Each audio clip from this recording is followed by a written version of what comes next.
Hello दोस्तों, नमस्कार। Dream campus में आपका स्वागत है। मैं हूं शिवजीत सिंह। दोस्तों, जैसा कि मैंने आपसे प्रॉमिस किया है, मैंने ये कमिटमेंट दी है आपको कि आपको करंट अफेयर्स की क्लासेस टाइम से आपको मिल जाएंगी। और यही वजह है कि दोस्तों आज मैं इस लेक्चर को कर रहा हूं, क्योंकि मेरी तबीयत सही नहीं है बिल्कुल भी। चूँकि मैं कमिटेड था, आप लोगों को मैं प्रॉमिस किया हूँ, इसलिए ये लेक्चर मैं रिकॉर्ड कर रहा हूँ रात के 2:30 बजे। और दोस्तों, मैं आपके लिए इतनी मेहनत कर रहा हूँ, लेकिन आप लोगों की तरफ से उतना ज़्यादा सपोर्ट हमको नहीं मिल रहा है। इस बात का थोड़ा सा शिकायत है आप लोगों से। मैंने कल के लेक्चर में कहा था कि आप लोग में से सारे लोग कम से कम 10-10 लोगों से हमारा चैनल सब्सक्राइब करवाइए और मैं चेक करूँगा इसको, लेकिन आपके कोई भी जो है इसमें हेल्प नहीं किया। खैर कोई बात नहीं, आप अपना काम करते रहिए, हम तो अपना काम करेंगे ही। लेकिन दोस्तों, आज का लेक्चर शुरू करने से पहले 2-3 क्वेरीज हैं, उस पे हम सबसे पहले बात कर लेते हैं, उसके बाद हम लेक्चर स्टार्ट करेंगे। तो सबसे पहला जो क्वेरी है वो है तृप्ति सिंह का। ये कह रही हैं कि इनका एक क्वेश्चन है कि जो पेज पे मतलब जो क्वेश्चन पेपर पे आंसर बुकलेट पे जो लिखा रहता है कि any page or portion, just a minute, any page or portion of the page left blank in answer sheet must be clearly struck off। इसका मतलब उनको नहीं समझ में आ रहा है कि इसका क्या मतलब होता है। तो तृप्ति, मैं आपको दिखाता हूँ कि आपको इसका क्या मतलब है, आपको इसको कैसे करना चाहिए। तो सपोज दैट कि ये आपका आंसर शीट है और आप आंसर लिखते लिखते यहाँ तक पहुँच गई हैं। तो आपको क्या करना है, यहाँ पे एक लाइन खींचिए और इतना पेज आपका बचा हुआ है। तो उसका कहने का सेंस यही है कि जितना भी पेज आपका बचे, जो भी पोर्शन आपके पेज का बचे आंसर शीट का, उसको आप क्लियरली जो है कट कर दीजिए। मतलब आपको क्या करना है, जैसे आप आंसर लिखते लिखते यहाँ से आ गई, तो आप एक यहाँ से एक ऐसे लाइन खींचिए और उसके बाद एक इस तरह से लाइन खींच दीजिए। ठीक है, तो ये आपका जो है वो समझ जाएगा एग्जामिनर कि आपका जो आंसर है वो यहाँ पे ख़त्म हो गया है। ठीक है, तो आपको क्या करना है, यहाँ पे आंसर ख़त्म होते ही आपको यहाँ पे एक लाइन खींचनी है इस तरह से, और उसके बाद इसको इस तरह से कर देना है। बस यही हो गया आपका जो struck off, clearly struck off का मतलब यही होता है। ओके तृप्ति, आई होप कि आपको समझ में आ गया होगा। दोस्तों, दूसरा क्वेरी है जो है वो है केस स्टडी को लेकर के। तो मैं बताया हूँ कि केस स्टडी को कैसे सॉल्व करना है, कैसा इसका अप्रोच होना चाहिए, और कुछ पॉसिबल केस स्टडीज़ मैं इसको अपनी तरफ से इंक्लूड करूँगा कि कुछ पॉसिबल। देखिए, हम एग्जाम्पल लेके आपको समझाएंगे ज़रूर, लेकिन दोस्तों ये कोई हाई स्कूल, इंटर या ग्रेजुएशन का एग्ज़ाम नहीं है कि जहाँ पे आपको मॉडल क्वेश्चन दिया जा सके। तो मॉडल क्वेश्चन देना थोड़ा सा, खैर मेरे लिए तो उतना ज़्यादा पॉसिबल नहीं है। बहुत सारे कोचिंग इंस्टीट्यूट वाले देते भी हैं, लेकिन मैं नहीं समझता कि मेरा भी उतना ज़्यादा है स्टैंडर्ड कि मैं आप लोगों को मॉडल आंसर या मॉडल क्वेश्चन दूँ। तो जहाँ तक केस स्टडीज़ की बात है, तो केस स्टडीज़ वाले में हम लोग एक सेशन लेंगे, उसमें हम बताएंगे कि आपको कैसे सॉल्व करना है विथ एग्जाम्पल। मैं एग्जाम्पल लेकर के दो एक केस स्टडी का आपको समझा दूंगा, आपको बता दूंगा कैसे अप्रोच करना है। और दोस्तों, एक चीज़ और मैं बता दूं कि जो उत्तर प्रदेश लोक सेवा आयोग केस स्टडीज़ पूछता है, उसमें दो तरह की प्रोबेबिलिटीज़ होती हैं। उसमें एक प्रोबेबिलिटी ये बनती है कि वो जो करंट के कुछ एडमिनिस्ट्रेटिव मुद्दा चल रहे हों, उससे रिलेटेड कोई केस स्टडी बना दे। और दूसरा कि वो यूपीएससी के जो भी केस स्टडीज़ पूछे गए गए हैं अभी तक, वहाँ से कोई केस स्टडी उठा करके पूछ ले, जैसा कि हम 2018 के एग्ज़ाम में हमने देखा है। और दोस्तों, एक चीज़ और है कि जो उत्तर प्रदेश में केस स्टडी पूछी जाती है, उसमें वो सब हेड्स में पूछते हैं, कुछ वो हेडिंग्स दे देते हैं केस स्टडीज़ के नीचे। तो एक मतलब आपको क्लू मिल जाता है कि हमको किस डायरेक्शन में लिखना है, किस स्टडी में क्या क्या लिखना है। ठीक है, तो खैर केस स्टडी का मुद्दा था, हमने बताया था कि कल आप लोग कमेंट में लिखिएगा जिसको भी चाहिए। तो उसमें कुछ लोगों ने कहा है कि हाँ ठीक है कि सर आपको केस स्टडी करवाना चाहिए। और उसके बाद दोस्तों कुछ और क्वेरीज हैं, उसके बारे में हम देख लेते हैं। हाँ, एक क्वेरी ये है कि दोस्तों कुछ लोग अपना ऑप्शनल चेंज किए हैं पिछली बार से, और वो इस बार कुछ और ऑप्शनल लिए हैं। और चूंकि अभी 18 का रिजल्ट आया है, तो वो कुछ ऑप्शनल सब्जेक्ट्स को लेकर के उनके पास गलत फहमी है। दोस्तों, एक चीज़ मैं आपको क्लियर कर दूं कि ऑप्शनल आपका कोई भी हो, ऐसा कोई भी ऑप्शनल नहीं होगा जिसमें कोई भी बंदा सेलेक्ट ना हुआ हो, कोई भी एक कैंडिडेट सेलेक्ट ना हुआ हो। तो ये मान के चलिए कि आपका सिलेक्शन ऑफ ऑप्शनल बहुत ज़्यादा मैटर नहीं करता है दोस्तों। मैटर क्या करता है, आपका कंटेंट और आपका राइटिंग स्किल। आप देखिए, दो तरीके होते हैं किसी भी क्वेश्चन का अच्छा आंसर लिखने के लिए। एक तो ये कि आप फुल ऑफ नॉलेज हो, सारी चीज़ें सारे क्वेश्चंस आपको पता हो अच्छे से, तब आप एक अच्छा आंसर लिख सकते हैं। लेकिन इसमें भी गारंटी नहीं है अगर आपके पास राइटिंग स्किल नहीं है तो। लेकिन दूसरा जो तरीका है अच्छा आंसर लिखने का, आपके पास लिमिटेड नॉलेज हो, लिमिटेड इन्फॉर्मेशन हो, तब भी आप अच्छा आंसर लिख दें, ये होता है अच्छा राइटिंग स्किल। तो दो तरीके होते हैं अच्छा आंसर लिखने का और नंबर गेन करने का। तो मैं सिर्फ ये कहना चाह रहा हूँ कि आपका ऑप्शनल जो भी है, आप ये मत सोचिए, लोगों की बातों में मत पड़िए कि ये ऑप्शनल ज़्यादा नंबर देता है, वो ऑप्शनल ज़्यादा नंबर देता है और हमने गलत ऑप्शनल चूज कर लिया है। दोस्तों एक चीज़ मैं बता दूं, ये बहुत ही बैडली अफेक्ट करेगा आपके प्रिपरेशन को, खास करके इस टाइम पे जब आप अपना ऑप्शनल बिल्कुल भी चेंज नहीं कर सकते हैं। एक तो आपने फॉर्म भर दिया है, और दूसरा अगर 2 महीने के अंदर में आप ये सोचे कि हम सोशल इशू क्या होता है, सोशल वर्क और या डिफेंस स्टडीज़, इस तरह के सब्जेक्ट्स ले लें और वहाँ से लेकर के हम पास कर लें क्योंकि छोटा सब्जेक्ट है, तो क्लियरली ये सब बहुत ही बकवास चीज़ें हैं। जो भी आपका ऑप्शनल है उस पर आप स्टक रहिए, एकदम उस पर आप फर्म रहिए और उसकी तैयारी कीजिए। और दोस्तों जहाँ तक बात जीएस की है, इसमें जीएस को लेकर के भी एक क्वेरी है। तो जीएस और ऑप्शनल को तैयार करने का एक ही बेस्ट वे है, आप पढ़ते रहिए और उसके साथ साथ जितना ज़्यादा पॉसिबल हो उतना आंसर राइटिंग कीजिए, जितना ज़्यादा पॉसिबल हो उतना आप लिखिए।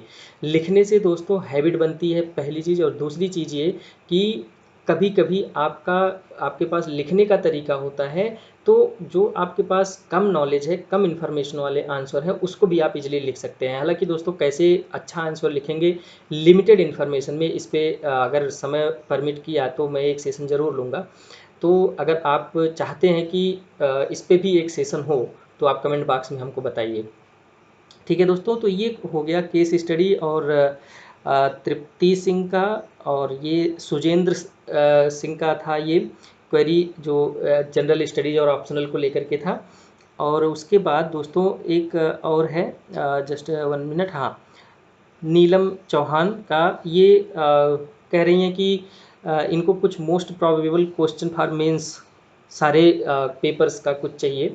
तो नीलम, मैं आपको बता दूं कि जैसा कि मैंने पहले कहा कि ये ग्रेजुएशन और हाई स्कूल इंटर का नहीं है एग्ज़ाम, तो यहाँ पे प्रोबेबल क्वेश्चन देना थोड़ा मुश्किल है। लेकिन हाँ, अगर आप लोग चाहते हैं तो मैं कुछ ऐसे एरियाज़ को ज़रूर आइडेंटिफाई कर सकता हूँ जहाँ से क्वेश्चन आने के चांसेज हैं। ठीक है, तो अगर आपको लगता है कि इस पे भी एक लेक्चर होना चाहिए, एक वीडियो होना चाहिए कि प्रोबेबल टॉपिक्स क्या हो सकते हैं, probable area of the questions क्या हो सकते हैं, तो आप हमको कमेंट बॉक्स में ज़रूर बताइए। तो दोस्तों ये थे आज के हमारे 2-3 क्वेरीज, और तो नहीं है। उम्मीद करता हूँ कि आप लोगों को हमारी बातें समझ में आ गई होंगी। पहली चीज़ ये कि तृप्ति सिंह का जो मैटर था कि उसमें जो काटना है वो क्या है, तो उसमें यही है कि जहाँ पे आंसर आपका ख़त्म हो वहाँ पे लाइन खींच करके नीचे एक लाइन खींच दीजिए, तिरछी लाइन खींच दीजिए, ताकि एग्जामिनर को समझ में आ जाए कि आपका आंसर यहाँ पे ख़त्म हो गया। दूसरा क्वेरी था जीएस और ऑप्शनल की प्रिपरेशन को लेकर के। तो दोस्तों मैंने बता दिया, सिर्फ एक ही माध्यम है अच्छा प्रिपरेशन करने का, आप जितना पॉसिबल हो उतना लिखें। और अभी तो नहीं, लेकिन हाँ ये है कि अगर आप 1-2 आंसर हमसे दिखाना चाहते हैं तो दोस्तों सारे आंसर तो चेक नहीं किया जा सकता है, सारे आंसर को मैं नहीं देख सकता, लेकिन यह है कि अगर आप कुछ आंसर को, स्टार्टिंग के कुछ आंसर्स को अगर आप हमको दिखाना चाहते हैं तो आप टेलीग्राम पे हमको भेज सकते हैं। नीचे लिंक दिया हुआ है डिस्क्रिप्शन बॉक्स में, आप वहाँ से हमारे टेलीग्राम चैनल को ज्वाइन कर लीजिए।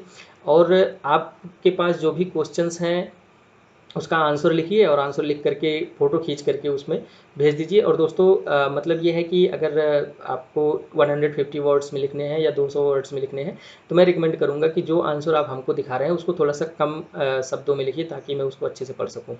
ठीक है दोस्तों, तो ये हो गया इशू। और उसके बाद ऑप्शनल को लेकर के बिल्कुल भी चिंता मत कीजिए, सारे ऑप्शनल सेम नंबर देते हैं। दोस्तों मेरे केस में क्या है, कि मैं 2 ऑप्शनल से एग्ज़ाम क्वालिफाई कर चुका हूँ। ज्योग्राफी से भी मैं यूपीएससी भी क्वालिफाई किया और यूपी पीसीएस भी क्वालिफाई किया। उसके बाद फिर एग्रीकल्चर से भी मैं यूपीएससी और यूपी पीसीएस दोनों क्वालिफाई किया।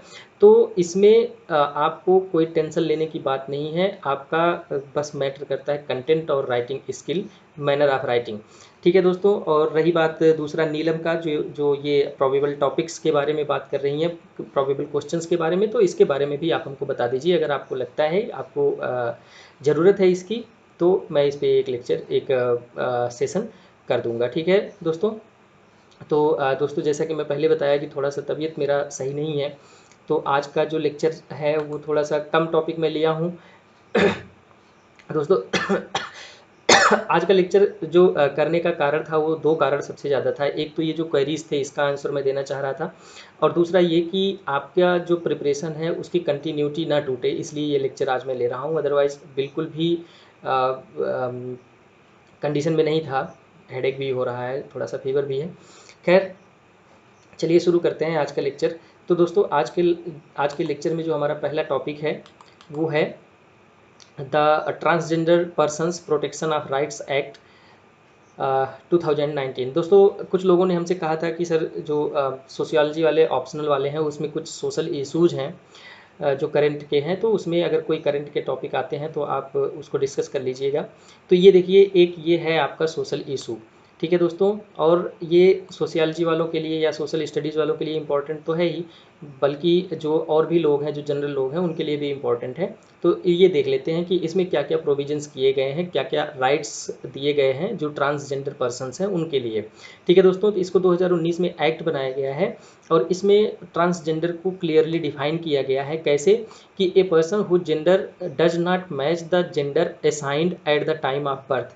बर्थ के समय, जन्म के समय, अगर किसी बच्चे का जेंडर डिसाइड नहीं हो पा रहा है, कोई भी उसको मेल या फीमेल की कैटेगरी में नहीं रखा जा पा रहा है, तो उसको हम ट्रांसजेंडर बोलेंगे। ठीक है दोस्तों। तो ये है डेफिनेशन। दोस्तों, यहाँ पे एक इशू है, इसको अच्छे से आप देखिएगा। जब अभी हम क्रिटिसिज्म में देखेंगे या इशू में देखेंगे, तो ये वाला पॉइंट वहाँ पे आएगा। ठीक है दोस्तों। उसके बाद जो ट्रांसजेंडर का होने का सर्टिफिकेट देना है, वो कौन देगा? डीएम देगा, डिस्ट्रिक्ट मजिस्ट्रेट देगा। ठीक है दोस्तों। उसके बाद प्रोहिबिशन अगेंस्ट डिस्क्रिमिनेशन, ये वही बोल बच्चन है, ये तो जनरल पॉइंट है। अगर मैं यहाँ पे नहीं भी बताता तो भी मैं रिकमेंड करता कि ऐसे पॉइंट्स को आपको इंक्लूड करना है, आपके आंसर में लिखना है, ताकि आपका आंसर सज जाए अच्छे से, अच्छा मार्क गेन कर सके। उसके बाद दोस्तों, हेल्थ केयर फैसिलिटीज़ उनको देने की बात की गई है, और इसको इस तरह से लिखा गया है कि ये थोड़ा सा वेग है कि हेल्थ केयर फैसिलिटीज़ उनको किस स्टैंडर्ड पे मिलेगी, किस क्वालिटी पे मिलेगी, किस टाइम फ्रेम में मिलेगा, और उसका जो खर्च आएगा वो कौन करेगा। तो ये सब चीज़ों के बारे में बहुत अच्छा क्लियरली नहीं लिखा गया है। तो यहाँ पे भी एक इशू है, इसको आप ध्यान में रखिएगा। उसके बाद अफेंसेज एंड पेनाल्टीज़, मतलब ये कि अगर ट्रांसजेंडर के प्रति कोई अफेंस करता है, कोई उनके प्रति डिस्क्रिमिनेशन करता है या कोई एट्रोसिटीज़ करता है, तो उसके लिए क्या किया गया है? पेनाल्टी का प्रोविज़न है। ठीक है। उसके बाद एक national council of transgender person बनाया जाएगा। जैसे दोस्तों, नेशनल काउंसिल जो है एससी के लिए है, एसटी के लिए है, विमेन के लिए है, और बैकवर्ड लोगों के लिए है, उसी तरह से एक नेशनल कमीशन या काउंसिल बनाया जाएगा ट्रांसजेंडर पर्सनस के लिए। और उसका जो चेयरमैन होगा वो कौन होगा? Ministry of social justice. ठीक है। सोशल जस्टिस के मिनिस्ट्री के अंडर में ही आप समझ लीजिए कि ये कमीशन बनाया जाएगा। और इसके जो मेंबर्स होंगे, मेंबर्स में ट्रांसजेंडर कम्युनिटी के भी लोग आएंगे, उनसे भी कंप्राइजेज होगा, और नीति आयोग के लोग भी होंगे, और उसके साथ साथ एनएचआरसी मतलब कि नेशनल ह्यूमन राइट कमीशन के लोग भी उसमें शामिल होंगे। ठीक है दोस्तों। तो ये कुछ की प्रोविजंस हैं जो transgender person protection of rights act में आप याद रख सकते हैं। अगर आता है तो आप इसको लिखिए। मैं तो ये भी रिकमेंड करूँगा कि जहाँ पे भी आप, जैसे फर्स्ट पेपर और सेकंड पेपर में जो सोशल इशू और सोसाइटी वाला सेक्शन है, वहाँ पे भी अगर जहाँ जरा सा भी चांस मिले आपको, देखो अच्छा आंसर लिखने का यही तरीका होता है दोस्तों, जो भी इन्फॉर्मेशन है आपके पास, जब भी उसका मौका मिले, जहाँ पे भी मौका मिले, आप उसको घुसा दीजिए, वहाँ पे उसको आप लिख दीजिए, एक ही लाइन में लिख दीजिए, एक ही वर्ड में लिख दीजिए। ठीक है दोस्तों। तो इससे क्या होगा कि एक आपके आंसर में डाइवर्सिटी आ जाती है, कि आप एक ढर्रे पे ही नहीं भाग रहे हैं, आपका आंसर थोड़ा सा डाइवर्स हो रहा है। ठीक है। तो जो मैंने पहले भी बताया था कि जो एग्जामिनर होता है वो स्मार्ट होता है, उसके पास इन्फॉर्मेशन होती है, नॉलेज होती है, तो वो जैसे कहीं पे भी कोई एक वर्ड देखेगा तो वो उसकी जो माइंडसेट होगी, उसका जो थिंकिंग होगा, वो केवल उसी वर्ड पे नहीं घूमेगा, उसके पीछे के सारे उसके इंफॉर्मेशन नॉलेज में जो है वो डाइवर्सिफाई हो जाता है। ठीक है, तो वो उसके सारी पीछे की चीज़ों को वो समझ जाता है। तो इससे क्या होता है, पॉजिटिव इम्पैक्ट पड़ता है एग्जामिनर के ऊपर। तो यही रिकमेंड करूँगा कि आपके पास जो भी इन्फॉर्मेशन है, जो भी नॉलेज है, उसका मौका आपको जहाँ पे भी मिल जाए, जैसे ही आपको ज़रा सा भी मौका मिल जाए तो आप एक वर्ड, एक सेंटेंस में उसको वहाँ पे लिख दीजिए। ठीक है दोस्तों, तो ये कुछ की प्रोविजंस हैं, मतलब ये कि इस प्रोविजन में डिफाइन किया गया है ट्रांसजेंडर को। उसके बाद डिस्क्रिमिनेशन के लिए, अफेंस के लिए पेनाल्टी है, हेल्थ केयर फैसिलिटी है, और इस एक नेशनल कमीशन की बात की गई है। उसके बाद इसका जो सर्टिफिकेट होगा वो डिस्ट्रिक्ट मजिस्ट्रेट देगा। तो ये सिंपल सिंपल 4 पॉइंट हैं, उसको आप लिख लीजिए दोस्तों। मुझे लगता है कि मैं अपने पॉइंट्स बहुत ही सिंपल और जेनरिक लिखता हूँ, तो आपको बहुत ही आसानी से समझ में आ जाता होगा, और आपके दिमाग में भी ये सब सारी चीज़ें रह जाती होंगी। मुझे नहीं लगता कि एक बार अगर आप एग्ज़ाम के पहले इसको रिवाइज कर लेंगे तो आपको ये भूलने वाला है। ठीक है दोस्तों, तो इसका जो PDF है वो भी हम टेलीग्राम लिंक जो नीचे दिया गया है उस पर हम प्रोवाइड करवाते हैं, तो आप वहाँ से डाउनलोड कर लिए इसको। और मैं कहूँगा, मैं तो सजेस्ट करूँगा कि इसका आप प्रिंट आउट ले लीजिए, और एग्ज़ाम के पहले, जस्ट पहले आप इसको एक बार पलट के देख लीजिएगा। चूँकि आप इसका लेक्चर अटेंड कर रहे हैं, तो जब आप इसको रिवाइज़ करेंगे तो ये बहुत ही तेज़ी से रिवाइज़ होगा। ठीक है दोस्तों, ओके, आगे बढ़ते हैं।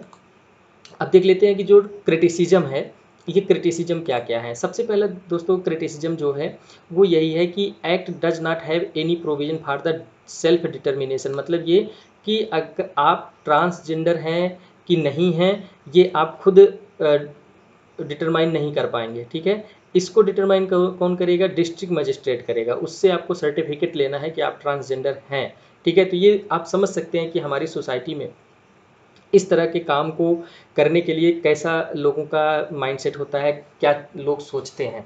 ठीक है, तो ये थोड़ा सा उन लोगों के लिए डिफ़िकल्ट हो जाएगा जो ट्रांसजेंडर एक्चुअली हैं, उनको सर्टिफिकेट लेना है डिस्ट्रिक्ट मजिस्ट्रेट से। ठीक है दोस्तों, उसके बाद दूसरा जो क्रिटिसिज्म है वो ये है कि it does not make provision for the affirmative action for the employment and education. यहाँ इस एक्ट में कहीं पे भी जो की प्रोविजंस हमने देखा, उसमें कहीं पे भी इनके एम्प्लॉयमेंट और एजुकेशन के बारे में बात नहीं की गई है। और दोस्तों, अगर उनका सोशल स्टेटस सही करना है तो आप उनका पहले एम्प्लॉयमेंट एजुकेशन की व्यवस्था कीजिए, उनको रहने खाने की व्यवस्था दीजिए। अदरवाइज जो प्रोविजंस आपके हैं उसमें तो यही लग रहा है कि उनका जो कंडीशन है उसी कंडीशन पे उनको रहने दो। हाँ, ये है कि उनको थोड़ा बहुत जो है ध्यान दो, केयर करो कि हाँ वो उनको, मतलब इस तरह से आप फील करवा रहे हो कि वो जो सामान्य कम्युनिटी होती है वो सामान्य कम्युनिटी से अलग है, उनको ये फील करवा रहे हो। क्यों ऐसा करवा रहे हो, ये गलत बात है। तो इससे बहुत ज़्यादा फ़ायदा नहीं होने वाला है आपका जो भी प्रोविजंस है। ठीक है, आप पहले उनके एम्प्लॉयमेंट और एजुकेशन की बात कीजिए और उनका एम्पावरमेंट कीजिए, सोशल स्टेटस उनका इंक्रीज करिए। ठीक है दोस्तों, उसके बाद जो ये एम्प्लॉयमेंट और एजुकेशन की बात है, इवन सुप्रीम कोर्ट ने नालसा का केस था जो 2014 का, वहाँ पे उन्होंने कहा था कि इनके एम्प्लॉयमेंट और एजुकेशन की व्यवस्था की जाए। दोस्तों, एक यहाँ पे इम्पॉर्टेंट चीज़ है नालसा। ठीक है, नालसा एक्ट क्या है, ये अब अगर आप लक्ष्मीकांत पढ़ रहे होंगे तो उसमें दिया हुआ है। ये एक्चुअली इसको तैयार कर लीजिएगा, क्योंकि 2018 में एक क्वेश्चन पूछा गया था अल्टरनेट डिस्प्यूट रिड्रेस मैकेनिज्म के बारे में। ठीक है, तो नालसा भी उसमें से एक है अल्टरनेट डिस्प्यूट रिड्रेस करने के लिए। तो इसको एक बार पढ़ लीजिएगा, उसमें आपको नालसा मिल जाएगा। उसके बाद आपको विलेज पंचायत, शायद है विलेज पंचायत मिल जाएगा, और उसके बाद ग्राम पंचायत मिल जाएगा, इस फैमिली कोर्ट, और इस तरह की 2-3 चीज़ें हैं जो आप उसको पढ़ लीजिएगा एक बार। तो चूँकि यूपी आयोग का थोड़ा सा नेचर रहा है कि वो कभी कभी क्वेश्चंस को रिपीट भी कर देता है, तो अगर क्वेश्चन को रिपीट करेगा तो ये क्वेश्चन आप पढ़ लीजिएगा। वैसे भी जनरल में भी आप इसको पढ़ लीजिएगा, क्योंकि बहुत सारी जगह आप इसको यूज कर सकते हैं। ठीक है दोस्तों, उसके बाद जो अगला क्रिटिसिज्म है कि जो अफेंसेज हैं, क्रिमिनल अफेंसेज हैं, उसके लिए बहुत ही लाइट पनिशमेंट की बात की गई है इस एक्ट में। ठीक है दोस्तों, तो अब इसके लिए आप वे फॉरवर्ड यूँ कहे कि आप कंक्लूजन के रूप में क्या लिख सकते हैं। तो कंक्लूजन के रूप में आपको सबसे ज़्यादा जो फोकस करना है वो इस पे फोकस करना है कि if any system comes from the society, solution, आप इस तरह से कह सकते हैं कि if any problem is arising from the society, solution must come from the society itself. ठीक है। अगर कोई समस्या सोसाइटी की वजह से है, समाज की वजह से है, तो उसका समाधान भी समाज की वजह से ही होना चाहिए। दोस्तों ये मेरा सेंटेंस नहीं है, पहले मैं बता दूं, ये सुप्रीम कोर्ट का सेंटेंस है। ठीक है, ये सुप्रीम कोर्ट ने किसी केस में, शायद सबरीमाला के केस में ऐसा उन्होंने बोला था, तो मैं न्यूज़पेपर पढ़ रहा था, तो मैं उसको अंडरलाइन कर लिया था। तो ये सेंटेंस मुझे अच्छा लगा था। तो ये काफ़ी अच्छी बात है कि अगर कोई परेशानी है सोसाइटी में, तो उसका जो सलूशन होना चाहिए वो सोसाइटी से ही आना चाहिए। तो यही चीज़ है, पहला जो वे फॉरवर्ड कंक्लूजन आपका होना चाहिए वो यही होगा कि लोगों को सेंसिटिव होना पड़ेगा जो स्टीरियोटाइप्स हैं उनके अगेंस्ट। ठीक है, जो उनके प्रति स्टीरियोटाइप्स हैं उनके अगेंस्ट हमको सेंसिटाइज होना पड़ेगा। हमारा एटीट्यूड, हमारा बिहेवियर उनके लिए सबसे पहले चेंज करने की ज़रूरत है। जो सोसाइटी के कॉमन लोग हैं उनको उनको समान रूप से अधिकार दें, उनको रिस्पेक्ट दें, उनकी बातों को सुने, उनका काम जो भी हो रहा है, जो भी वो चाह रहे हैं उनको कीजिए, और उनको स्पेशल फील करवाने की कोई ज़रूरत नहीं है। उनको सामान्य फील करवाइए, कि उनको ऐसा फील करवाइए कि वो भी समाज के अभिन्न अंग हैं। ठीक है, जैसे हम लोग हैं वैसे वो लोग भी हैं। उसके बाद कोटा इन एजुकेशन में भी इन्हांस्ड, अगला वे फॉरवर्ड आप दे सकते हैं कि जो एजुकेशन सिस्टम है अगर उसको सही करना है तो उसमें जो कोटा सिस्टम है उनके लिए थोड़ा सा कोटा और बढ़ाने की ज़रूरत है। उसके बाद दोस्तों जो मोस्ट इंपॉर्टेंट चीज़ है वो है कि उनके लिए घर की व्यवस्था करिए, हेल्थ केयर की व्यवस्था कीजिए, इनकम की व्यवस्था कीजिए। ये सब प्रायोरिटी बेस पे गवर्नमेंट के लिए होना चाहिए। ठीक है दोस्तों, तो ये सब चीज़ें आप कंक्लूजन के रूप में लिख सकते हैं। मुझे लगता है कि आपके पास पर्याप्त मैटर है, पर्याप्त माल है यहाँ पे लिखने के लिए। आंसर में आप बहुत ही आसानी से लिख सकते हैं, अगर इस मैटर पे पर्टिकुलरली अगर इसी पे पूछ लिया जाता है तो। ठीक है दोस्तों, आगे बढ़ते हैं। अगला जो इशू है हमारा वो है right to access the internet. Very important, very very important. मैं तो कहूँगा कि मुझे ऐसा लगता है कि यहाँ से या इससे डायरेक्ट यही क्वेश्चन पूछ लेगा, या फिर इसी के आसपास क्वेश्चन पूछ लेगा कि how to centre or government can limited your fundamental rights of speech and expression. इससे रिलेटेड क्वेश्चन अगर आता है तो आप इस सेंटेंस को, इस टॉपिक को वहाँ पे मेंशन करना मत भूलिएगा। ठीक है, यहाँ पे जो कंटेक्स्ट है दोस्तों, इंटरनेट एक्सेस आपने रिसेंट पास्ट में देखा होगा कि बहुत सारी जगहों पे बैन कर दिया गया था। जैसे सबसे ज़्यादा बैनिंग तो आप समझ सकते हैं कि 370 का जब मुद्दा चल रहा था तो कश्मीर में, जम्मू कश्मीर में हुआ था। और उसके बाद भी देश के अलग अलग हिस्सों में, उत्तर प्रदेश में भी कई जगह पे इंटरनेट बैन हुआ है। इवन उत्तर प्रदेश में आए दिन जो है कहीं ना कहीं इंटरनेट बैन किया जा रहा था अभी कुछ दिन पहले। तो ये कंटेक्स्ट है कि इंटरनेट आप, बैनिंग ऑफ इंटरनेट। ठीक है, तो सबसे पहले तो ये देखिए कि जो कंटेक्स्ट है वो ये कि curbing on the internet tool to maintain the law and order. Law and order को मेंटेन करने के बहाने ये बहुत रिकरेंट फेनामेना हो गया है, कि मतलब ये बहुत ही फ्रिक्वेंटली लोग यूज कर रहे हैं, बहुत ही फ्रिक्वेंटली गवर्नमेंट यूज कर रही है। ठीक है दोस्तों, तो एक रिपोर्ट है, शायद ये बीबीसी की या एएनआई की रिपोर्ट है, किसी की रिपोर्ट है, मैं एकदम एग्जैक्ट नहीं बता सकता, मत आप भी मेंशन मत कीजिएगा कहीं पे इसको। बस अकॉर्डिंग टू ए रिपोर्ट आप बता सकते हैं कि जो वर्ल्ड में इंटरनेट बैन किया जाता है लॉ एंड ऑर्डर को लेकर के, उसको सही करने के लिए, उसका 2/3 भाग, 2/3 पोर्शन केवल इंडिया में बैन किया गया है।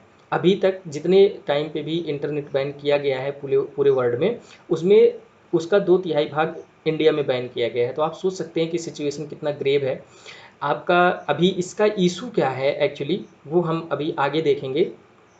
तो सबसे पहले ये देख लेते हैं कि जो गवर्नमेंट इंटरनेट को बैन करती है या इस तरह का फंडामेंटल राइट्स आपका जो वो रिस्ट्रिक्ट करती है, उसका पावर उसको कहाँ से मिलता है।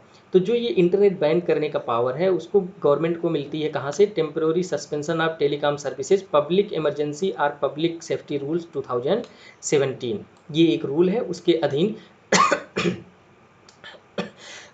सॉरी, उसी के तहत, उसी से पावर को लेकर के गवर्नमेंट क्या करती है, इंटरनेट को बैन करती है। ठीक है दोस्तों, और ये जो रूल है उस रूल को बनाया गया है इंडियन टेलीग्राफ एक्ट 1885 के अंदर में, ऐसा एक रूल है।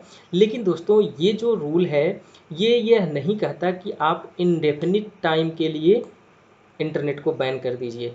ठीक है, कम्युनिकेशन को या टेलीकॉम सर्विसेज को बैन करिए इंडेफिनिट टाइम के लिए, ऐसा ये रूल नहीं कहता है। लेकिन 370 के केस में क्या हुआ था, जम्मू एंड कश्मीर के केस में क्या हुआ था, वहाँ पे कोई टाइम पीरियड नहीं दिया गया था कि आपका इंटरनेट कब तक बैन किया जा रहा है। वहाँ पे इस वर्ड का यूज किया गया था कि इनडेफिनिट टाइम या जब तक फर्दर कोई नोटिस इशू नहीं किया जाता है तब तक के लिए आपका इंटरनेट बैन किया जा रहा है। ठीक है दोस्तों, तो ये जो एक कंटेक्स्ट है ये है। जब आप इंट्रो लिखेंगे तो आप इतना ज़रूर लिखिएगा, ये सब सारी चीज़ें इंपॉर्टेंट है, इंट्रो में आप इसको लिख सकते हैं।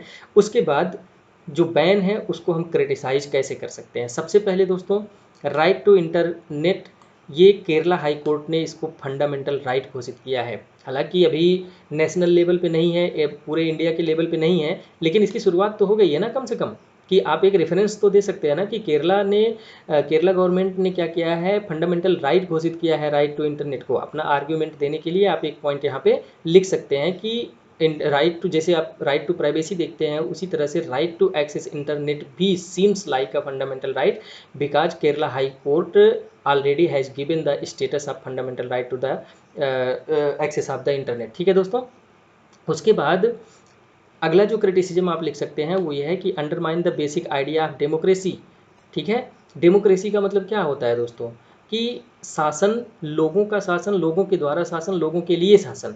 मतलब जो अल्टीमेट पावर है, जो अल्टीमेट सत्ता है, वो किसके हाथ में होनी चाहिए, वो लोगों के हाथ में होनी चाहिए। और इसमें सबसे ज़्यादा जो इम्पोर्टेंट होता है कि लोगों की आवाज़, लोगों के आवाज़ को अगर बिना किसी रोक टोक के सुना जा रहा है और उनको बोलने की अनुमति है, तो ये समझ लीजिए कि वो डेमोक्रेसी अच्छी काम कर रही है। मतलब ये कि जो बैनिंग ऑफ इंटरनेट है, ये क्या है कि ये डेमोक्रेसी का जो हमारा बेसिक आइडिया है उसको अंडरमाइन कर रही है। क्यों? क्योंकि जो, सॉरी यहाँ पे टाइट लिख दिया गया, राइट है ये, right to freedom of speech and expression, ये फंडामेंटल राइट है। और एक यूँ कह लीजिए कि एक हमारा बेसिक, इस तरह समझ लीजिए कि स्पेशलिटी है। ठीक है, बेसिक करेक्टर है अपने जो फंडामेंटल राइट्स हैं, जो कॉन्स्टिट्यूशन है उसका, डेमोक्रेसी जो है उसका एक फंडामेंटल बेसिक ये कैरेक्टरिस्टिक्स है कि freedom of expression and speech. तो ये जो बैनिंग होता है ये क्या करता है, इसको अंडरमाइन करता है। हो, आई होप कि आपको चीज़ें समझ में आ गई होंगी कि यहाँ पे मैं क्या बात कर रहा हूँ। ठीक है दोस्तों, आगे देखते हैं। जो क्रिटिसिज्म है उसमें क्या है, direct threat to the liberties of the press. Obviously internet के माध्यम से प्रेस चलता है, इंटरनेट के माध्यम से प्रेस में चीज़ें आती हैं, तो ये उनकी लिबर्टी पे एक थ्रेट है। उसके बाद आइडिया ऑफ डिजिटल इंडिया का, जो हमारा आइडिया है कि हम पूरे इंडिया को डिजिटल कर देंगे और आप रह रह के ऐसे बैन करते रहोगे तो डिजिटल कैसे होगा। और उससे भी ज़्यादा इम्पोर्टेंट, आप सारी चीज़ें ई गवर्नेंस के थ्रू करना चाह रहे हो, कैसे कर पाओगे भाई। आपके पास इंटरनेट बैन कर दोगे, पता चला कि लोगों का बिहेवियर चेंज हो रहा है, वो डिजिटल गवर्नेंस की तरफ बढ़ रहे हैं, ई गवर्नेंस की तरफ बढ़ रहे हैं, तब तक आप बैन कर दिए। ठीक है, तो उनका मोरल फिर से डाउन हो जाएगा, तो वो आगे से फिर सोचेंगे कि जाने दो यार, हमारा तो काम ही अटक जाता है, मैं तो जाऊँगा ही नहीं, ऑनलाइन तो करवाऊँगा नहीं, मैं ऑफलाइन ही करवाऊँगा। उसके बाद जो है इकोनॉमिक प्रोडक्टिविटी ऑब्वियसली घट जाएगी। ठीक है दोस्तों, इकोनॉमिक एक्टिविटीज़ घटेंगी, लोगों का जो भी इकोनॉमिक चीज़ें हैं, एक्टिविटीज़ हैं, उनका उस पर वो रोक लग जाएगा। उसके साथ साथ दोस्तों इकोनॉमिक डैमेज भी होगा बहुत ज़्यादा, क्योंकि बहुत सारी चीज़ें, जैसा कि कल वाले लेक्चर में हमने देखा था कि डाटा जो है एक नया फ्यूल है, नया रिसोर्स है हमारे लिए। तो अगर इंटरनेट ही नहीं है तो आप डाटा का प्रोसेसिंग कर ही नहीं पाएंगे।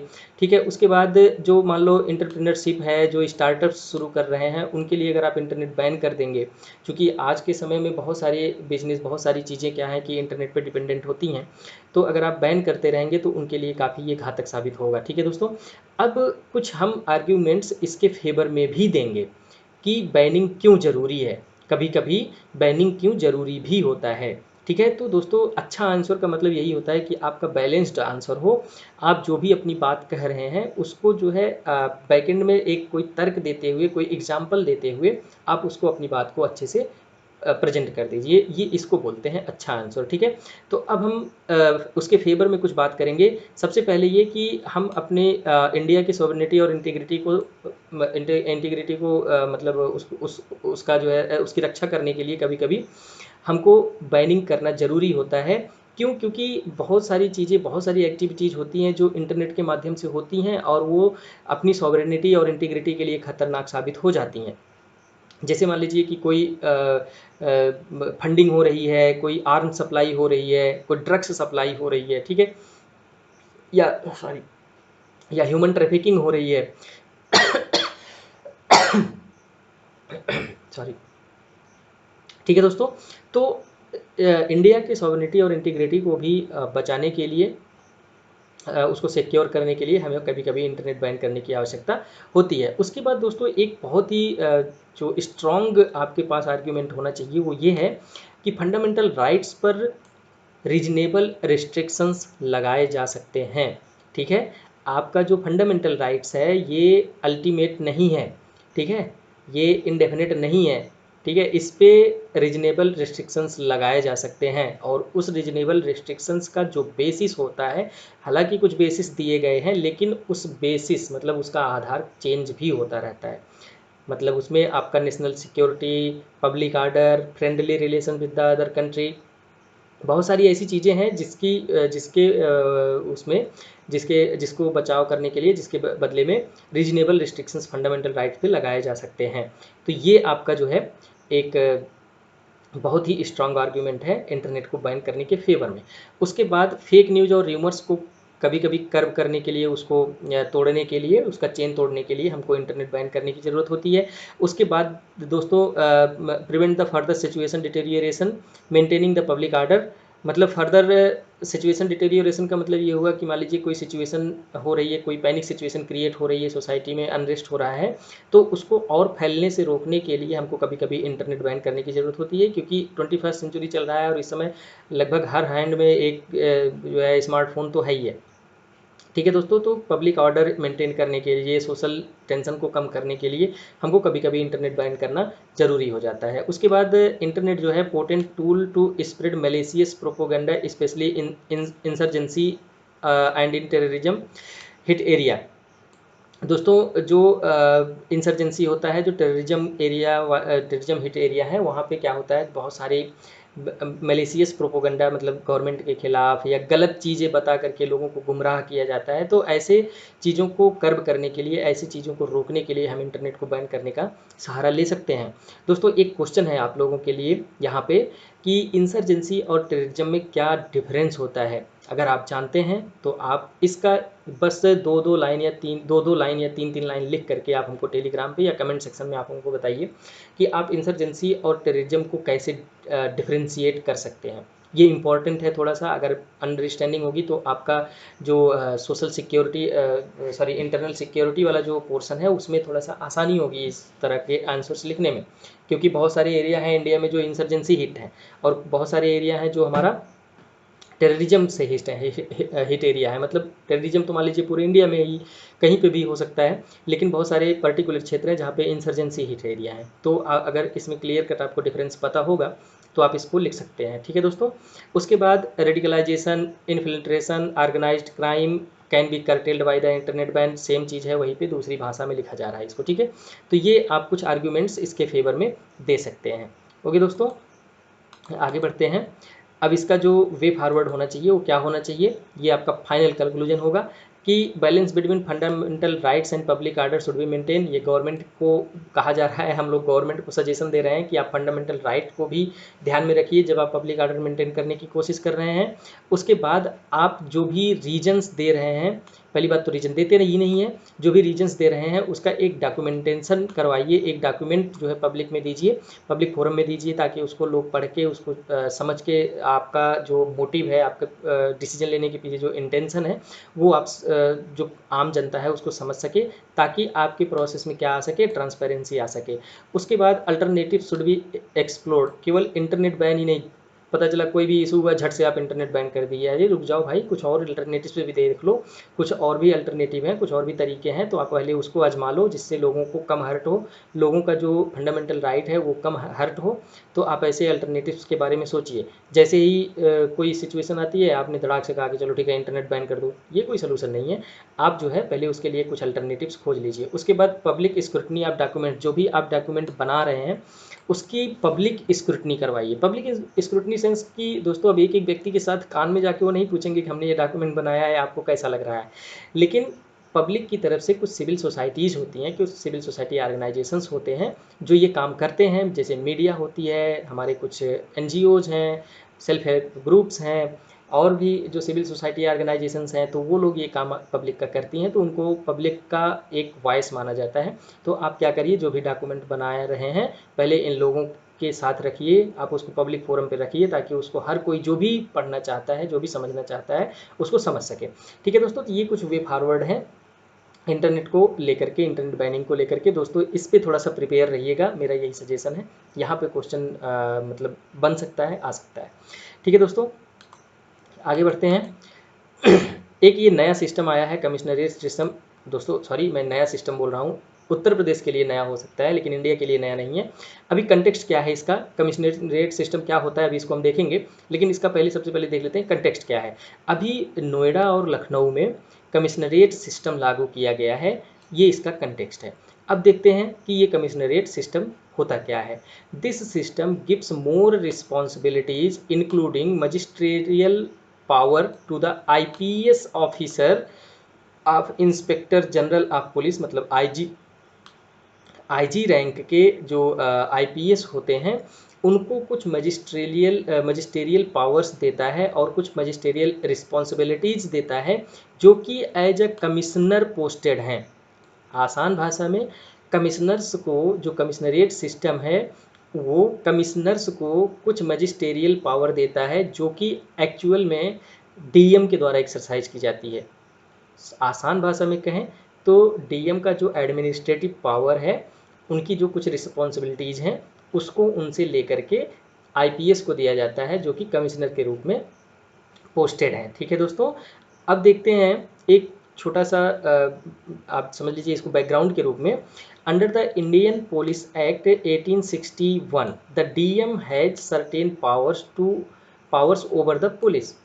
डीएम के पास कुछ पावर्स होता है आईपीएस के ऊपर या पुलिस ऑफिसर्स के ऊपर डिस्ट्रिक्ट लेवल पे, कि वो जो है पुलिस ऑफिसर्स क्या करता है, डीएम को रिपोर्ट करता है। ठीक है, उसके अलावा जो सीआरपीसी है, CrPC also give some powers to regulate law and order to the executive magistrate, मतलब डीएम, जो डीएम होता है उसको भी लॉ एंड ऑर्डर को मेंटेन करने का पावर देता है।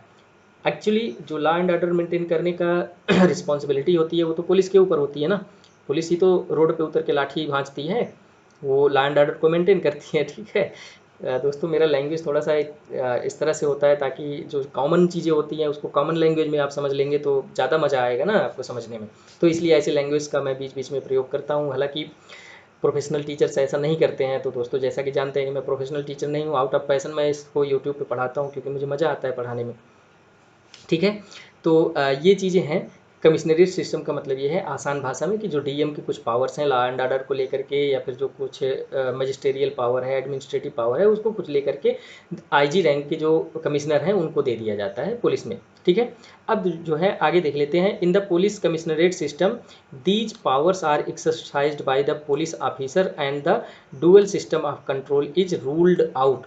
ठीक है दोस्तों, मतलब एक सिंगल पॉइंट होगा जहाँ पे ही आपको सारे रिपोर्ट करने, उनके नीचे रैंक के जो भी पुलिस ऑफिसर्स हैं, जो भी इंस्पेक्टर्स हैं, एसएचओज हैं, वो एक सिंगल पॉइंट पे कमांड करेंगे, एक सिंगल पॉइंट पे रिपोर्ट करेंगे।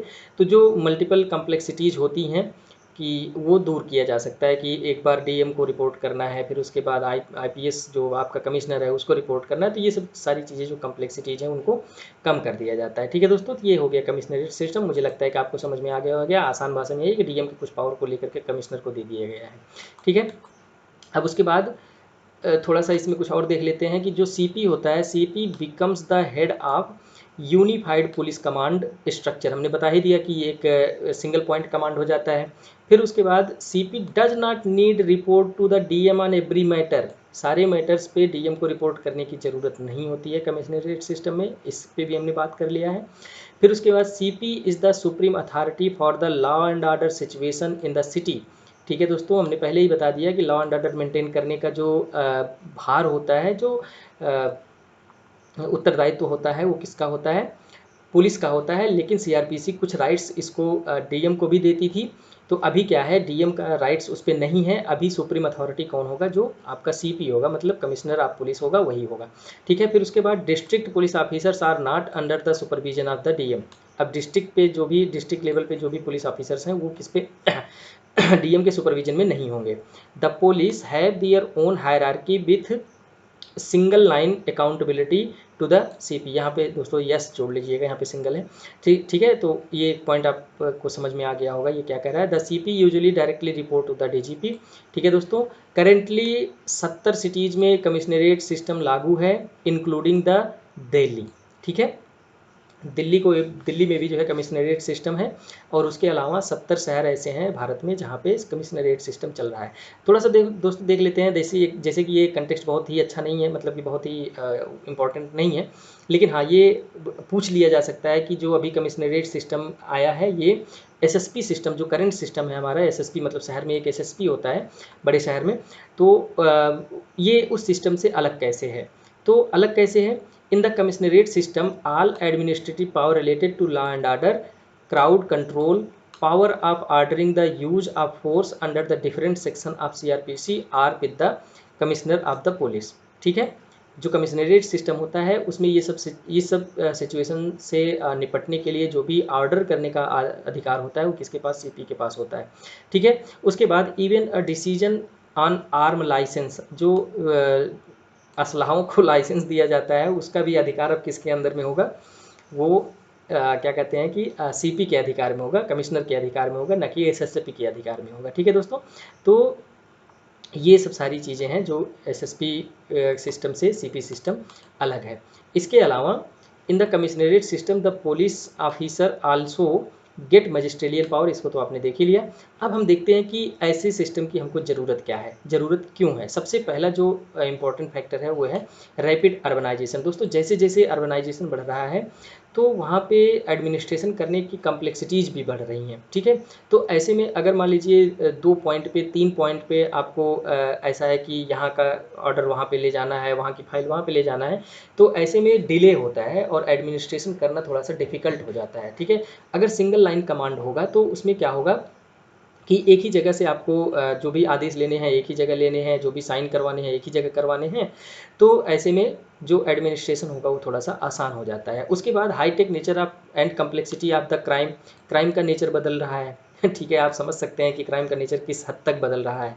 पहले क्या होता था कि लोग चोरी डकैती करते थे, छिनैती करते थे, लेकिन अभी क्या है, ड्रग्स की क्राइम हो रही है, किडनैपिंग हो रहा है। ठीक है, आए दिन रेप हो जाता है, मतलब बहुत ही जैसे लगता है कि आम घास हो गया है। ठीक है, और उसके बाद ऑर्गेनाइज्ड क्राइम शहर में बढ़ता है।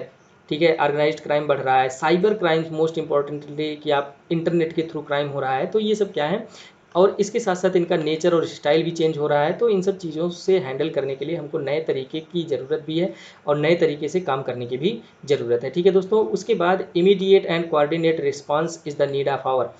अगर आपको क्राइम कंट्रोल करना है तो आपको इमीडिएट एक्शन लेना पड़ेगा, और इमीडिएट एक्शन तभी होगा जब आपके पास कोई सिंगल लाइन कमांड होगा। आप अगर मल्टीपल लाइन कमांड पे काम करेंगे तो आपको डिसीजन लेने में टाइम लगेगा, तो जो स्विफ्ट रिएक्शन होता है, क्विक रिएक्शन होता है, वो पॉसिबल नहीं हो पाता है। ठीक है, तो ऐसे में क्रिमिनल्स को और क्राइम्स को जो है बढ़ावा मिल सकता है। ठीक है दोस्तों, तो अब हम देखते हैं कि जो ये सिस्टम है, कमिश्नरेट सिस्टम है, इसके एडवांटेजेस क्या क्या हो सकते हैं। सबसे पहला तो यही एडवांटेज है कि अभी जो है ना कंप्लीट क्लैरिटी है on the chain of command and accountability, किसका क्या काम है, किसका क्या उत्तरदायित्व है और किसके अंदर कितना अधिकार है, ये पूरी तरह से क्लियर कट इसमें डिफाइंड होता है। ठीक है, तो इसमें आप ये नहीं कह सकते कि नहीं ये मेरे अधिकार में नहीं था इसलिए मैंने नहीं किया। अब आप अगर कोई किसी भी काम को करने के लिए फेल होते हैं तो आपको उसको जवाब देना होगा कि इसके लिए तो आप ही रिस्पॉन्सिबल थे, अब आप ही जवाब दीजिए कि आप इसमें फेल क्यों हुए। ठीक है दोस्तों, उसके बाद दूसरा है it provides the unified organisational command system structure and power to manage the problems created by the urban growth. इसको आप आसानी से समझ सकते हैं। ठीक है, ऑर्गेनाइजेशनल स्ट्रक्चर है, एक डेफिनेट स्ट्रक्चर है, हायरार्किकल स्ट्रक्चर है, तो इसको आप समझ सकते हैं। उसके बाद created necessary organisational independence and homogeneity. Obviously अगर सीपी को अधिकार होगा तो वो क्या होगा, जो डीएम से बधा हुआ था एसएसपी, वो उससे इंडिपेंडेंट होगा। ठीक है, इंडिपेंडेंटली एक्शन ले सकता है। दोस्तों एक वेब सीरीज़ थी, उसमें उसको आप अगर टाइम मिले, अभी तो टाइम परमिट नहीं करेगा, लेकिन जब भी अगर आपको इंटरटेन करने का मन करे तो आप उसको देखिएगा। एक वेब सीरीज़ है भौकाल। ठीक है, तो उसमें सहारनपुर में क्राइम को ख़त्म करने की बात की गई है और उसमें जो एसएसपी है उसने बहुत ही फॉरवर्ड एक्शन लिया है। अगर आपका जो सपना है वो पुलिस में जाने का है तो आपके लिए काफ़ी इंस्पिरेशनल है, आप देख सकते हैं उसको, बहुत ही मज़ेदार है। हालांकि उसमें थोड़ा सा उसको मैग्नीफाई किया जाता है, उसको थोड़ा सा इंटरेस्टिंग बनाया जाता है कुछ फैक्ट्स फिगर्स जोड़ करके, लेकिन आप उसकी मूल भावनाओं को समझिएगा। थोड़ा सा मुझे अच्छा लगा, आप भी एक बार अगर टाइम परमिट करें तो आप उसको देखिएगा, तो उससे आपको ये पॉइंट समझ में आ जाएगा कि इंडिपेंडेंस क्या होता है पुलिस का। ठीक है, तो इंडिपेंडेंस भी मिल जाएगा और उसके बाद होमोजेनिटी भी होगी। होमोजेनिटी इन द सेंस कि किसी भी लाइन ऑफ कमांड में जितने ऑफिसर्स हैं सब पुलिस से ही रिलेटेड हैं, उसमें कोई एग्जीक्यूटिव बॉडी या एग्जीक्यूटिव मेंबर नहीं है। तो ये होता क्या है कि जो पुलिस हैं ऑफिसर्स हैं उनकी ट्रेनिंग अलग हुई है, उनका काम करने का तरीका अलग होता है, और जो एडमिनिस्ट्रेटिव लोग आते हैं उनका जो ट्रेनिंग होता है, उनका जो काम करने का तरीका होता है वो थोड़ा अलग होता है। आप बहुत ही आसानी से समझ सकते हैं कि एक को लवासना में ट्रेन किया जाता है और दूसरे को जो ले जा करके हैदराबाद में ट्रेन किया जाता है, सरदार वल्लभ भाई पटेल। ठीक है, तो दोनों जगह में बहुत डिफरेंस है। पुलिस ऑफिसर्स थोड़ा सा अग्रेसिव डिसीजंस लेते हैं, थोड़ा सा अग्रेसिव होकर के सोचते हैं, जबकि जो एग्जीक्यूटिव बॉडी होती है, जो एग्जीक्यूटिव मेंबर्स होते हैं वो थोड़ा सा काम होते हैं। ठीक है, आप सिविल सर्विसेज की तैयारी कर रहे हैं तो आप खुद अपने ऊपर इसको लागू करके सोचिए कि कभी कभी ऐसा होता है कि कब कोई इशू आता है तो आप उसको बहुत ही कामली समझाने की कोशिश करते हैं, और यही कारण है दोस्तों कि आपकी बात लोग जल्दी सुनते नहीं है, क्योंकि आप जो भी बात करते हैं वो रिलेवेंट बात करते हैं, वो किसी फैक्ट्स पे बेस होता है, किसी सिचुएशन पे बेस्ड होता है या प्रीवियस घटनाओं पर बेस्ड होता है, इंटरनेशनल पॉलिटी, जियो पॉलिटिक्स, इन सब चीज़ों पे बेस्ड होता है। तो जो कॉमन जनता है उनके सामने आप बोलते हैं तो उनको समझ में नहीं आता है और आपको बेवकूफ़ समझ लेते हैं, कहते हैं कि ये बेकार है। तो सजेशन यही है कि आप उन लोगों के सामने अपना जो सिविल सर्विसेज वाला एटीट्यूड है इसको मत दिखाया करिए। ठीक है, तो नहीं तो कभी कभी ऐसा होता है, स्पेशली घर में ऐसा होता है कि आपकी बातों को मानते मानते नहीं है कोई। तो दोनों की जो कार्यशैली है बहुत ही अलग है, इसलिए इंडिपेंडेंस और होमोजेनिटी बहुत ज़रूरी है। ठीक है, तो ये थोड़ा सा ज़्यादा लंबा हो गया आई थिंक, चलिए आगे बढ़ते हैं। It provides the specialisation in training, देखिए यहाँ पे वही मुद्दा आ गया, training and personnel management, a faster and more effective response. ठीक है, तो जो पुलिस होते हैं उनको अलग ट्रेनिंग दी जाती है, अलग काम करने का तरीका सिखाया जाता है, तो इससे जो उनका रिस्पांस होता है वो रैपिड होता है, थोड़ा सा अग्रेसिव रिस्पांस भी होता है, सिचुएशन को तुरंत हैंडल करने की कोशिश करते हैं। ठीक है, तो ये सब सारी चीज़ें आप इसमें लिख सकते हैं एडवांटेजेस के रूप में। अब एक ही चैलेंज है इसमें, सिस्टम बहुत अच्छा है, इसमें बस एक ही चैलेंज है कि पॉलिटिकल बिल होना चाहिए इसको लागू करने के लिए। क्यों? क्योंकि 1978 में उत्तर प्रदेश में ये बात चल रही थी और अभी जो है लखनऊ और नोएडा में इसको ट्रायल बेस पे रखा गया है। सोचिए कि 1978 से आज 2020 चल रहा है, कितना टाइम हो गया, लगभग 40-42 साल हो गया। ठीक है, तो आप इसका सिचुएशन समझ सकते हैं कि जो पॉलिटिकल बिल है उस वो कितना यहाँ पे वीक है। और दोस्तों मुद्दा ये है ना कि जो हमारा उत्तर प्रदेश की जो पॉलिटिक्स है वो एक्चुअली वोट बैंकिंग पे बेस्ड होती है। कमिश्नरेट सिस्टम क्या होता है लगभग लोग जानते ही नहीं हैं। अभी आप सोचो कि ये करंट में अगर न्यूज़ में नहीं आया होता तो हम आप जान पाते इसके बारे में कि ये भी कोई चीज़ होती है, और जो चीज़ आम जनता जान ही नहीं रही है उसके लिए पॉलिटिकल प्रेशर भी नहीं बनाती है क्योंकि उसको पता ही नहीं है। ठीक है दोस्तों, तो आम जनता तो बिल्कुल नहीं जानती, कुछ जो पढ़े लिखे लोग हैं, मीडिया है, जो ये सब लोग जो हैं भले जानते रहे होंगे। मतलब ऑनेस्टली स्पीकिंग कि जब तक ये न्यूज़ में नहीं आया था तो मैं भी नहीं जानता था। इवन अभी कोई एग्ज़ाम था, एसीएफ का मेंस था, वो मैं लखनऊ में देने गया था, तो वहाँ पे लिखा था कि Lucknow commissionerate system welcomes you. तब मेरे दिमाग में हिट किया कि अच्छा ये तो करंट में था, तो इसको एक बार देखना चाहिए। ठीक है दोस्तों, आगे बढ़ते हैं। अभी 2-3 छोटे-छोटे टॉपिक्स हैं उसको कवर करेंगे, आज के लिए बस इतना ही करेंगे। ठीक है दोस्तों, एक बहुत ही इंटरेस्टिंग टॉपिक आ गया है, बहुत ही मज़ा आने वाला है आपको, क्रिमिनलाइजेशन ऑफ द पॉलिटिक्स। ठीक है, इससे क्वेश्चन अगर नहीं भी आएगा तो मैं तो यही कहूँगा कि जहाँ पे भी इसका रेफरेंस मिले आपको इसको घुसाइए, इसको आप लिखिए। ठीक है, ये बहुत बड़ा इशू है अपने यहाँ।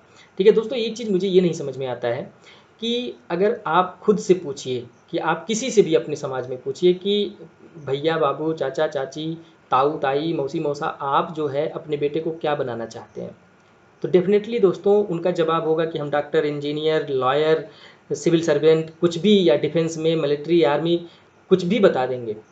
लेकिन ये कभी नहीं कहेंगे कि मैं अपने बेटे को गुंडा बनाऊंगा। ठीक है, मैं श्योर कह सकता हूँ कोई नहीं कहेगा। लेकिन फिर भी जब वोटिंग का टाइम आता है, जब इलेक्शन आता है, तो उनके अंदर पता नहीं कौन सा भूत आ जाता है। ऐसे ही कैंडिडेट्स को वोट देने का कोशिश करते हैं, ऐसे ही कैंडिडेट्स को सपोर्ट करते हैं जो बाहुबली है, जो अपने साथ 4 लोगों को बंदूक के साथ लेके चल रहा है, जो अपने साथ कम से कम 25-30 नई गाड़ियाँ, न्यू ब्रांडेड गाड़ियाँ लेके चल रहा है, ठीक है, उसके ऊपर 4 से 10-20 क्रिमिनल केसेस चल रहे हैं, उसको सपोर्ट करता है और पागलों की तरह सपोर्ट करता है। मुझे ये समझ में नहीं आता है कि ऐसा लोग क्यों करते हैं। अगर आपको समझ में आ रहा हो तो आप कमेंट बॉक्स में हमको भी बताइएगा। ठीक है दोस्तों, कुछ रीजंस दे सकते हैं लोग कि वो उनका काम कर देते हैं लोकली, वो उनकी बातों को सुन लेते हैं। अरे कुछ नहीं है भाई, ये सब केवल भ्रम है। ठीक है, ऐसा कुछ नहीं कर सकते वो लोग। आप अगर अच्छे कैंडिडेट्स को चुनेंगे तो आपका काम वो लोग भी करेंगे, वही काम वो लोग भी करेंगे। तो सीधी सी बात ये है कि उन लोगों को सपोर्ट करना बंद करना चाहिए। ठीक है, ये मेरा मानना है। तो चलिए देखते हैं जो हमारा टॉपिक है, क्रिमिनलाइजेशन ऑफ पॉलिटिक्स, इसका मतलब क्या है। इसका मतलब ये है कि entering criminals in the politics, contesting elections and even getting the elected. अगर कोई क्रिमिनल पॉलिटिक्स में इंटर करता है और इलेक्शन भी लड़ता है और जीतता भी है, तो ये जो पूरा प्रोसेस है इसको हम क्या बोलते हैं, क्रिमिनलाइजेशन ऑफ पॉलिटिक्स बोलते हैं। ठीक है दोस्तों, अब इसके कारण क्या क्या हो सकते हैं। सबसे पहला तो देखिए इलिटरेसी, जो ये अंधा सपोर्ट होता है क्रिमिनल्स को। इलिटरेसी और पावर्टी इसका सबसे बड़ा कारण है, क्योंकि वो लोग कुछ ऐसा लूर देते हैं, कुछ ऐसा आपको बहाना देते हैं, कुछ आपको लालच देते हैं जिससे आप जो है उनकी तरफ खिंच जाते हैं। ठीक है, इलिटरेसी होती है, एक होता है ना कि भौकाल, जिसे कि कहते हैं ना उसको, कि अरे वो तो बहुत ही भौकाली है, तो लोग उसके पीछे भागते हैं। अरे काहे बात का भौकाल है यार, किस बात का भौकाल।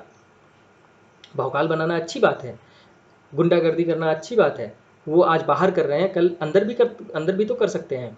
तो जो पावर्टी और इलिटरेसी है, गरीबी और असाक्षरता, हिंदी थोड़ा सा दोस्तों मैं नहीं बोल पाता हूँ शुद्ध एकदम।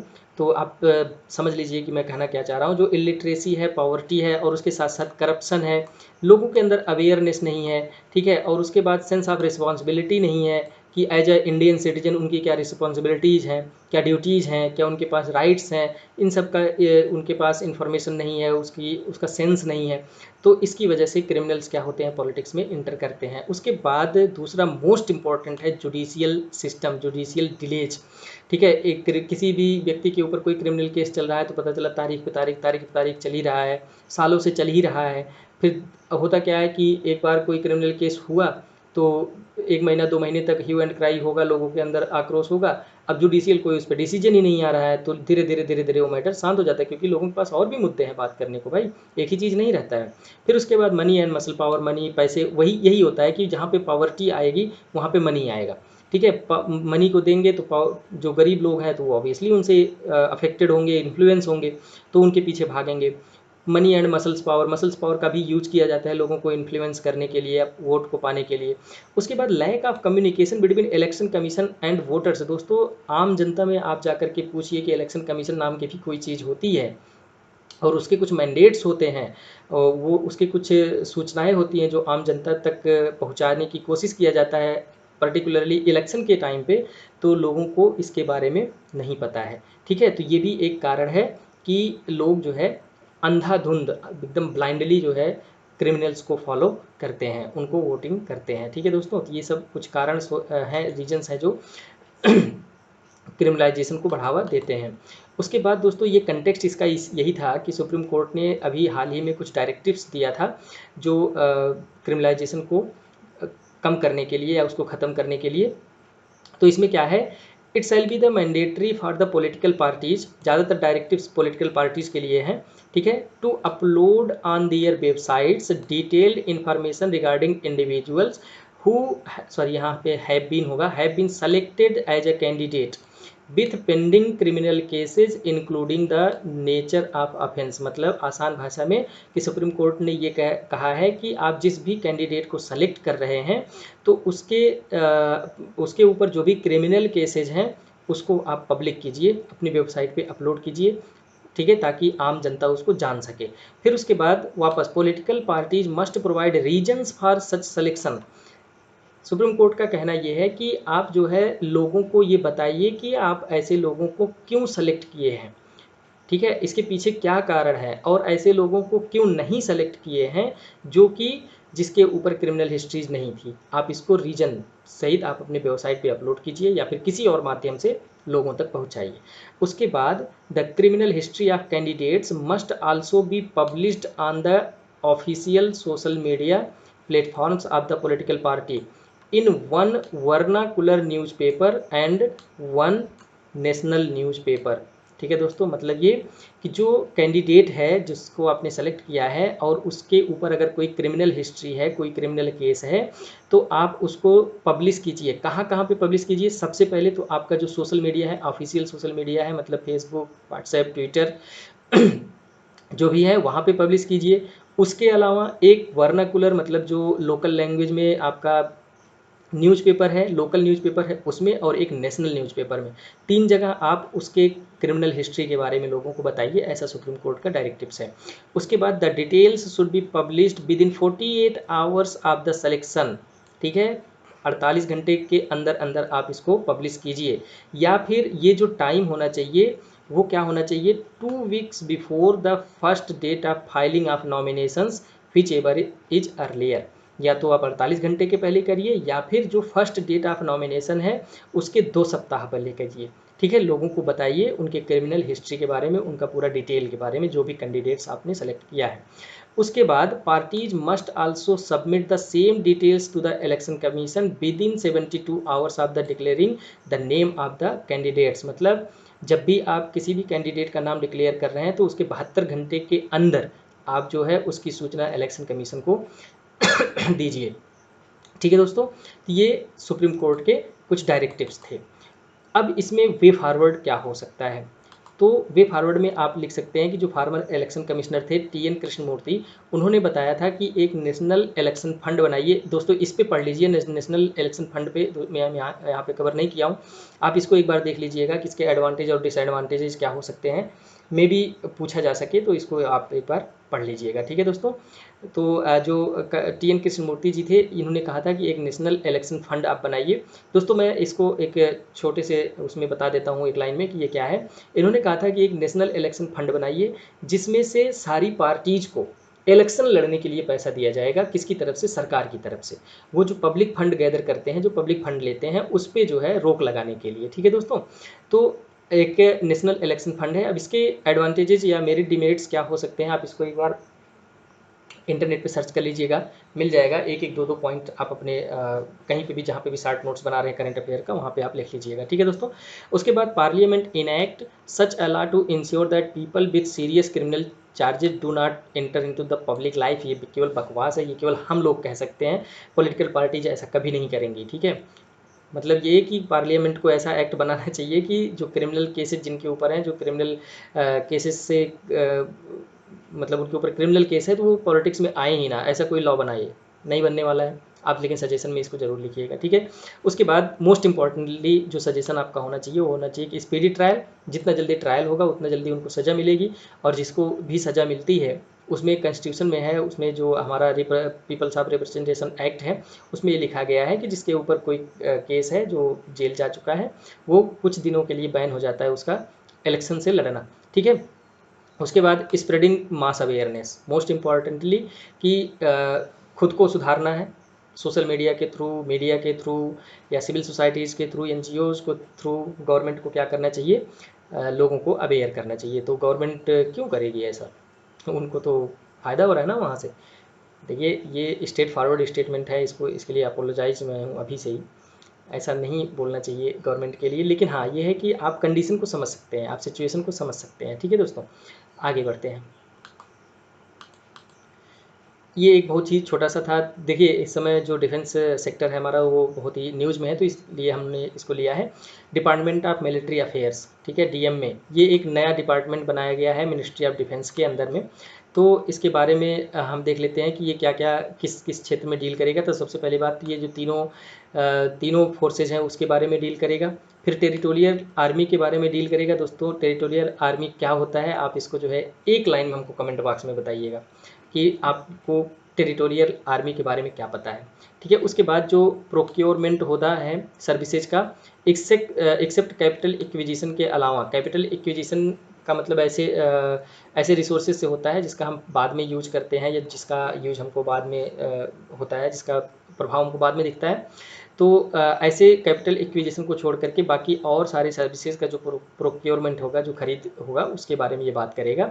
उसके अलावा DMA will seek to facilitate restructuring military commands for optimum utilisation of resources, ठीक है, by bringing about jointness of operations including through establishment of the joint commands. इसके पहले जो हमने अभी पढ़ा था सीडीएस वाला मुद्दा, उसी से रिलेटेड ये सब सारी चीज़ें हैं, तो आप इसको समझ सकते हैं कि कमांड वांड को सही करने के लिए भी ये काम करेगा। अब ऑब्वियसली डिपार्टमेंट है तो उसके सेक्टर में काम करेगा, उसके लिए काम करेगा। फिर उसके बाद ensure jointness in procurement training and staff for the service through the joint planning integration in their requirements, वही पुराने बोल बच्चन हैं ये सब। Promote use of indigenous equipments, देसी हथियारों से लड़ेंगे, ठीक है, देसी चीज़ों को बढ़ावा देंगे। तो ये सब सारी चीज़ें हैं जो कि ये जहाँ पे इसका काम करने का एरिया है, ठीक है दोस्तों। उसके अलावा एक ये है कि आप कंक्लूजन के रूप में लिख सकते हैं कि अभी जो इसके पहले मिनिस्ट्री ऑफ डिफेंस के अंदर में केवल 4 डिपार्टमेंट्स थे, अभी इसको लेकर के 5 हो गए हैं। कौन कौन से? डिपार्टमेंट ऑफ डिफेंस, और यही डीएमए, फिर उसके बाद department of defence production, department of research and development and department of ex serviceman welfare, ठीक है। तो ये हमारा छोटा सा टॉपिक था, इसको हमने कर लिया। इसको ध्यान में रखिएगा, हो सकता है इसको पूछ ले, तो आप इसके पॉइंट्स कुछ अपने दिमाग में रखिएगा। इसको एक बार रिवाइज कर लीजिएगा तो आप इसको लिख सकते हैं। उसके बाद दोस्तों एक और छोटा सा है, Amitabh Rao committee on prison reform. दोस्तों जब मैं गवर्नेंस की क्लास कर रहा था तो उसमें मैंने बताया था कि जो प्रिजन रिफॉर्म वाला इशू है ये करंट में भी है, तो इसको हम करंट में देखेंगे। तो ये गवर्नेंस का भी मुद्दा है, तो आप इसको दोनों जगह पे यूज कर सकते हैं, करंट में भी है और गवर्नेंस वाले सेक्शन में तो है ही है, ठीक है। तो अब देखते हैं कि ये जो कमेटी बनाई गई थी इसके जो इम्पॉर्टेंट फाइंडिंग्स हैं, इम्पॉर्टेंट इनके जो कंक्लूजन्स हैं वो क्या क्या हैं, ठीक है दोस्तों। सबसे पहला इन्होंने बताया कि ओवर ऑक्यूपेशन है, जेल हमारे ठूस ठूस के भरे गए हैं। सोचिए कि 4 से 4.5 ये पॉइंट है, 4.5 लाख प्रिजनर्स हैं, जबकि जो हमारा सैंक्शनड स्ट्रेंथ है वो 3.8 लाख है। सोचो 1 लाख लोग जेल में ज़्यादा हैं, तो ओवर क्राउडिंग है। और इसी की वजह से उनमें भी अभी कोरोना के बाद जो है प्रिजन डी क्राउडिंग की भी बात हो रही थी। बहुत सारी जगह पे आपने सुना होगा कि यूएसए में, यूरोप में बहुत सारी जगह में जेल को उनको छोड़ दिया गया, कैदियों को जो ऐसे थे जिनका इस्टेब्लिशमेंट नहीं हो पा रहा था, जो बहुत दिन से जेल में थे, उनको जो है छोड़ दिया गया, ठीक है। तो सबसे पहले जो इनकी की फाइंडिंग्स थी वो यही थी कि ओवर क्राउडिंग थी। उसके बाद अंडर ट्रायल केसेज बहुत ज़्यादा थे। अंडर ट्रायल केसेस का मतलब ये होता है कि बस उनका केवल वो कोर्ट जा रहे हैं बस, और कुछ नहीं हो रहा है, कोई एविडेंस नहीं, कोई आर्गुमेंट करने वाला नहीं, कोई कुछ नहीं। तो ऐसे केसेस बहुत ज़्यादा हैं। उसके बाद shortage of prison staff, 30 to 40% staff की कमी है प्रिजन में। उसके बाद unhygienic condition of living and food, ये एक जो है इशू है प्रिजन में। उसके बाद इन्होंने रिकमेंड किया कि आप जो है स्पीडी ट्रायल कीजिए, fast track courts for the special cases बनाइए। उसके बाद एक कमोडेटिव ट्रांजिशंस लाइक फ़ोन कॉल्स, ये सब चीज़ें आप व्यवस्था करवाइए, ठीक है। कुछ एकमोडेटिव सर्विसेज को और बढ़ाइए, ठीक है। उसके साथ साथ हाइजेनिक फूड, भाई राइट टू फूड तो सबको है ना, खाने का अधिकार अगर नहीं दोगे तो आप जीने का अधिकार आर्टिकल 21 में कैसे दोगे? तो खाने का अधिकार तो सबको है ना, एक फंडामेंटल राइट ही है। तो ये सब सारी चीज़ें उनका रिकमेंडेशंस थी, ठीक है दोस्तों। तो ये अमिताभ राव कमेटी थी, आप इसको एक बार देख लीजिएगा कि इसमें क्या क्या है, ठीक है। इसके बाद जो है ये हमारा आखिरी टॉपिक था। तो उम्मीद करता हूँ कि आज का जो लेक्चर्स था ये काफ़ी बेनिफिशियल रहा होगा आपके लिए और आपको सारी चीज़ें समझ में आई होंगी दोस्तों। उसके साथ साथ एक चीज़ और मैं बता दूँ, अगर कोई भी पॉइंट, कोई भी टॉपिक या कोई भी यूँ कह लीजिए कि जो टर्मिनोलॉजी है, जो टर्म्स है, अगर आपको नहीं समझ में आता है तो आप उसको कमेंट बॉक्स में लिखिए। और दोस्तों मैं एक बात तो कह ही सकता हूँ कि मैं अपने जितने भी कमेंट्स आते हैं, जितने भी क्वेरीज आती हैं, मैं सारे का रिप्लाई करता हूँ, भले ही हमको बैठ करके 2 घंटे केवल रिप्लाई ही करना पड़े दोस्तों। केवल जो यूट्यूब पे कमेंट्स आते हैं वहीं पे ही नहीं, बल्कि मैं अपने सोशल मीडिया पे भी लोगों को रिप्लाई देता हूँ। जिनके पास मेरा पर्सनल कॉन्टैक्ट नंबर है वो भी हमसे पूछते रहते हैं। तो भले ही हमको रिप्लाई देने में टाइम लगता है, लेकिन मैं एक एक रिप्लाई सबको देता हूँ। तो इसलिए अगर आपकी कोई भी क्वेरी है, कोई भी कमेंट है, कोई भी सजेशन है, तो आप उसको कमेंट बॉक्स में लिखिए या फिर टेलीग्राम चैनल पे हमको मैसेज कीजिए, मैं उस पर रिप्लाई ज़रूर करूँगा, ठीक है दोस्तों। तो आज के लिए बस इतना ही, अब मिलते हैं अगले लेक्चर में, तब तक के लिए नमस्कार। Thanks for watching this lecture.